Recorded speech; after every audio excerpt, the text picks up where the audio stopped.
Livro de Êxodo, capítulos 19 e 20. Exatamente 2 meses depois de saírem do Egito, chegaram ao deserto do Sinai. Depois de levantar acampamento em Refidim, chegaram ao deserto do Sinai e acamparam ao pé do monte. Então Moisés subiu ao monte para apresentar-se diante de Deus. Lá de cima, o Senhor o chamou e disse: transmita esta mensagem à família de Jacó, anuncie-a aos descendentes de Israel. Vocês viram o que fiz aos egípcios, sabem como carreguei vocês sobre as asas como as águias e os trouxe para mim. Agora, se me obedecerem e cumprirem minha aliança, serão meu tesouro especial dentre todos os povos da terra, pois toda a terra me pertence. Serão meu reino de sacerdotes, minha nação santa. Essa é a mensagem que você deve transmitir ao povo de Israel. Moisés voltou do monte, convocou os líderes do povo e lhes comunicou tudo o que o Senhor havia ordenado. Todo o povo respondeu a uma só voz: faremos tudo o que o Senhor ordenou. E Moisés comunicou ao Senhor a resposta do povo. O Senhor disse a Moisés: virei até você numa nuvem densa para que o povo me ouça quando eu lhe falar, e assim confie sempre em você. Moisés relatou ao Senhor o que o povo tinha declarado. Então o Senhor disse a Moisés: desça e consagre o povo, hoje e amanhã. Providencie que eles lavem suas roupas e estejam prontos no 3º dia, pois nesse dia o Senhor descerá sobre o monte Sinai à vista de todos. Marque um limite ao redor de todo o monte e avise o povo. Tenham cuidado, não subam ao monte, nem mesmo toquem o limite. Quem tocar o monte certamente será morto. Ninguém põe a mão na pessoa ou no animal que ultrapassar o limite. Antes, apedreje-o ou atravesse-o com flechas. Quem cruzar o limite não poderá continuar a viver, mas quando soar o toque longo da trombeta, o povo poderá subir ao monte. Moisés desceu do monte e foi até onde o povo estava. Ele os consagrou, providenciou que lavassem suas roupas e lhes disse: preparem-se para o 3º dia e até lá não tenham relações sexuais. Na manhã do 3º dia, houve estrondo de trovões e clarão de raios e uma nuvem densa envolveu o monte. Um toque longo de trombeta ressoou e todo o povo que estava no acampamento tremeu. Moisés conduziu o povo para fora do acampamento, ao encontro de Deus. Todos pararam ao pé do monte. O monte Sinai estava todo coberto de fumaça, pois o Senhor havia descido em forma de fogo. Nuvens de fumaça subiam ao céu como de uma imensa fornalha, e todo o monte tremia violentamente. Enquanto o barulho da trombeta aumentava, Moisés falava e Deus respondia com voz de trovão. O Senhor desceu sobre o topo do Sinai e chamou Moisés para o alto do monte, e ele subiu. Então o Senhor disse a Moisés: desça e alerte o povo que não ultrapasse o limite para ver o Senhor. Do contrário, muitos morrerão. Até mesmo os sacerdotes que se aproximam do Senhor deverão purificar-se para que o Senhor não os destrua. Moisés respondeu ao Senhor: mas o povo não pode subir ao monte Sinai. Tu já nos advertiste. Marque um limite ao redor de todo o monte para separá-lo como lugar sagrado. O Senhor, porém, disse: desça do monte e depois suba de novo, acompanhado de Arão. Enquanto isso, não permita que os sacerdotes nem o povo ultrapassem o limite para se aproximar do Senhor. Do contrário, ele os destruirá. Moisés desceu até onde o povo estava e lhes comunicou o que tinha sido dito. Então o Senhor deu ao povo todas estas palavras: eu sou o Senhor, seu Deus, que o libertou da terra do Egito, onde você era escravo. Não tenha outros deuses além de mim. Não faça para si espécie alguma de ídolo ou imagem de qualquer coisa no céu, na terra ou no mar. Não se curve diante deles, nem os adore, pois eu, o Senhor seu Deus, sou um Deus zeloso. Trago as consequências do pecado dos pais sobre os filhos até a 3ª e 4ª geração dos que me rejeitam, mas demonstro amor por até 1000 gerações dos que me amam e obedecem os meus mandamentos. Não use o nome do Senhor, seu Deus, de forma indevida. O Senhor não deixará impune quem usar o nome dele de forma indevida. Lembre-se de guardar o sábado, fazendo dele um dia santo. Você tem 6 dias na semana para fazer os trabalhos habituais, mas o 7º dia é o sábado do Senhor, seu Deus. Nesse dia, ninguém em sua casa fará trabalho algum, nem você, nem seus filhos e filhas, nem seus servos e servas, nem seus animais, nem os estrangeiros que vivem entre vocês. O Senhor fez os céus e a terra e o mar e tudo o que neles há em 6 dias. No 7º dia, porém, descansou. Por isso o Senhor abençoou o sábado e fez dele um dia santo. Honre seu pai e sua mãe, assim você terá vida longa e plena na terra que o Senhor seu Deus lhe dá. Não mate, não cometa adultério, não roube, não dê falso testemunho contra o seu próximo, não cobice a casa do seu próximo, não cobice a mulher dele, nem seus servos ou servas, nem seu boi ou jumento, nem qualquer outra coisa que lhe pertença.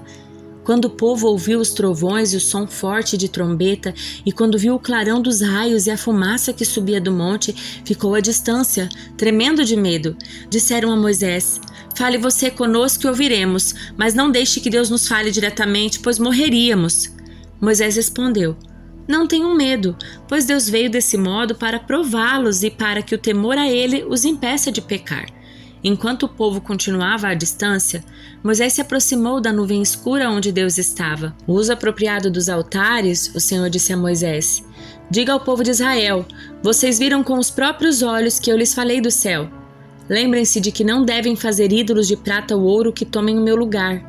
Construam para mim um altar feito de terra, e nele ofereçam holocaustos e ofertas de paz, sacrifícios de ovelhas e bois. Em todo lugar onde eu exaltar meu nome, construam um altar. Eu virei até vocês e os abençoarei. Se usarem pedras para construir meu altar, que sejam apenas pedras inteiras em sua forma natural. Não alterem a forma das pedras com alguma ferramenta, pois isso tornaria o altar impróprio para o uso sagrado. E não usem degraus para chegar diante do meu altar, para que sua nudez não seja exposta. Salmos de número 18. Ao regente do coral, Salmo de Davi, servo do Senhor. Ele entoou este cântico ao Senhor no dia em que o Senhor o livrou de todos os seus inimigos e de Saul. Cantou: Eu te amo, Senhor. Tu és a minha força. O Senhor é minha rocha, minha fortaleza e meu libertador. Meu Deus é meu rochedo, em quem encontro proteção. Ele é meu escudo, o poder que me salva e meu lugar seguro. Clamei ao Senhor, que é digno de louvor, e Ele me livrou dos meus inimigos. Os laços da morte me cercaram, torrentes de destruição caíram sobre mim. A sepultura me envolveu em seus laços, a morte pôs uma armadilha em meu caminho. Em minha aflição, clamei ao Senhor. Sim, pedi socorro a meu Deus. De seu santuário Ele me ouviu, meu clamor chegou aos seus ouvidos. A terra se abalou e estremeceu, tremeram os fundamentos dos montes, agitaram-se por causa da sua ira. De suas narinas saiu fumaça, da sua boca fogo consumidor, brasas vivas saíram dele. Ele abriu os céus e desceu, com nuvens escuras de tempestade sob os pés. Montado num querubim pairava sobre as asas do vento. Envolveu-se num manto de escuridão, em densas nuvens de chuva. Nuvens espessas escondiam o brilho ao seu redor e faziam chover granizo e brasas vivas.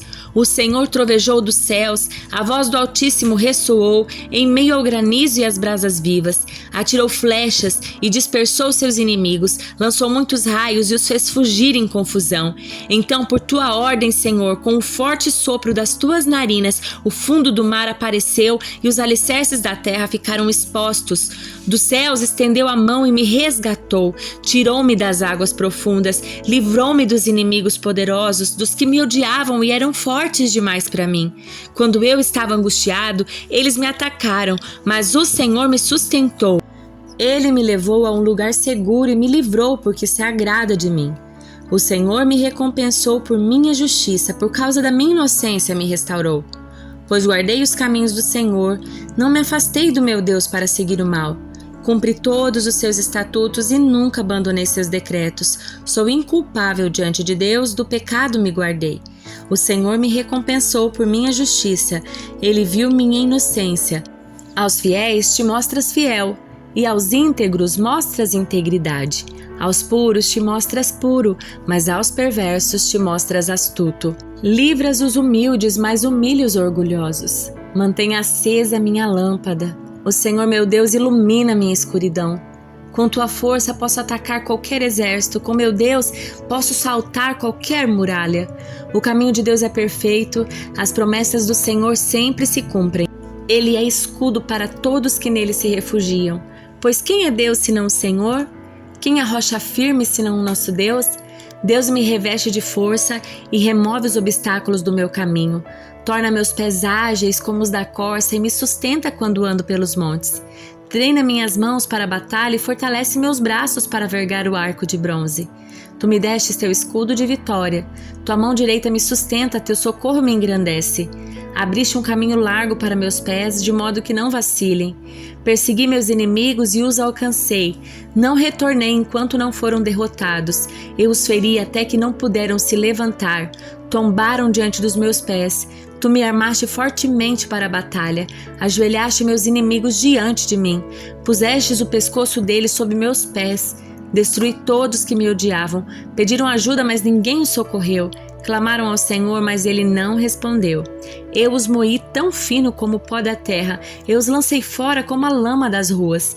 Tu me livraste dos meus acusadores e me puseste como governante das nações. Povos que eu não conhecia agora me servem. Rendem-se assim que ouvem sobre meus feitos. Nações estrangeiras se encolhem diante de mim. Todos eles perderam a coragem e tremendo saem de suas fortalezas. O Senhor vive, louvada seja minha rocha, exaltado seja o meu Deus, o Deus da minha salvação. Ele é o Deus que se vinga dos que me fazem mal, sujeita as nações ao meu poder. Ele me livra dos meus adversários, mantém em segurança, fora do alcance dos meus inimigos. De homens violentos me livras. Por isso, ó Senhor, te louvarei entre as nações. Sim, cantarei louvores ao teu nome. Concedes grandes vitórias ao teu rei e mostras teu amor por teu ungido, por Davi e todos os seus descendentes, para sempre. Evangelho de Marcos, capítulo 7. Certo dia, alguns fariseus e mestres da lei chegaram de Jerusalém para ver Jesus. Observaram que alguns dos seus discípulos comiam sua refeição com as mãos sujas, ou seja, sem lavá-las. Pois todos os judeus, sobretudo os fariseus, não comem sem antes lavar cuidadosamente as mãos, como exigem a tradição dos líderes religiosos. Quando chegam do mercado, não comem coisa alguma sem antes mergulhar as mãos em água. Essa é apenas uma das muitas tradições às quais se apegam, como a lavagem de copos, jarras e panelas. Então os fariseus e mestres da lei lhe perguntaram: por que seus discípulos não seguem a tradição dos líderes religiosos? Eles comem sem antes realizar a cerimônia de lavar as mãos. Jesus respondeu: hipócritas! Isaías tinha razão quando profetizou a seu respeito, pois escreveu: este povo me honra com os lábios, mas o coração está longe de mim. Sua adoração é uma farsa, pois ensinam doutrinas humanas como se fossem mandamentos de Deus. Vocês desprezam a lei de Deus e substituem por sua própria tradição. Disse ainda: vocês se esquivam com habilidade da lei de Deus para se apegar à sua própria tradição. Por exemplo, Moisés deu esta lei: honre seu pai e sua mãe, e quem insultar seu pai ou sua mãe será executado. Vocês, porém, ensinam que alguém pode dizer a seus pais: não posso ajudá-los, jurei entregar como oferta a Deus aquilo que eu teria dado a vocês. Com isso, desobrigam as pessoas de cuidarem dos pais, anulando a palavra de Deus a fim de transmitir sua própria tradição. E essa é apenas um exemplo entre muitos outros. Jesus chamou a multidão para perto de si e disse: ouçam todos vocês e procurem entender. Não é o que entra no corpo que os contamina. Vocês se contaminam com o que sai do coração. Quem tem ouvidos para ouvir, ouça com atenção. Então Jesus entrou numa casa para se afastar da multidão, e seus discípulos lhe perguntaram o que ele queria dizer com a parábola que havia acabado de contar. Vocês também ainda não entendem? Perguntou. Não percebem que a comida que entra no corpo não pode contaminá-los? O alimento não vai para o coração, mas apenas passa pelo estômago e vai para o esgoto. Ao dizer isso, declarou que todo tipo de comida é aceitável. Em seguida acrescentou: aquilo que vem de dentro é o que contamina, pois de dentro do coração da pessoa vêm maus pensamentos, imoralidade sexual, roubo, homicídio, adultério, cobiça, perversidade, engano, paixões carnais, inveja, calúnia, orgulho e insensatez. Todas essas coisas desprezíveis vêm de dentro, são elas que os contaminam. Então Jesus deixou a Galiléia e se dirigiu para o norte, para a região de Tiro. Não queria que ninguém soubesse onde ele estava hospedado, mas não foi possível manter segredo. De imediato, uma mulher que tinha ouvido falar dele veio e caiu a seus pés. A filha dela estava possuída por um espírito impuro e ela implorou que ele expulsasse o demônio que estava na menina. Sendo ela grega, nascida na região da Fenícia, na Síria, Jesus lhe disse: primeiro devem se alimentar os filhos. Não é certo tirar comida das crianças e jogá-la aos cachorros. Senhor, é verdade, disse a mulher. No entanto, até os cachorros debaixo da mesa comem as migalhas dos pratos dos filhos. Boa resposta, disse Jesus. Vá para casa, pois o demônio já deixou sua filha. E quando ela chegou à sua casa, sua filha estava deitada na cama e o demônio a havia deixado. Jesus saiu de Tiro e subiu para Sidom antes de voltar ao mar da Galileia e à região das 10 cidades. Algumas pessoas lhes trouxeram um homem surdo e com dificuldade de fala e lhe pediram que pusesse as mãos sobre ele e os curasse. Jesus o afastou da multidão para ficar a sós com ele. Pôs os dedos nos ouvidos do homem e, em seguida, cuspiu nos dedos e tocou a língua dele. Olhando para o céu, suspirou e disse: Efatá, que significa abra-se. No mesmo instante, o homem passou a ouvir perfeitamente. Sua língua ficou livre e ele começou a falar com clareza. Jesus ordenou à multidão que não contasse a ninguém, mas quanto mais ele os proibia, mais divulgavam o que havia acontecido. Estavam muito admirados e diziam repetidamente: tudo que ele faz é maravilhoso. Ele até faz o surdo ouvir e o mudo falar.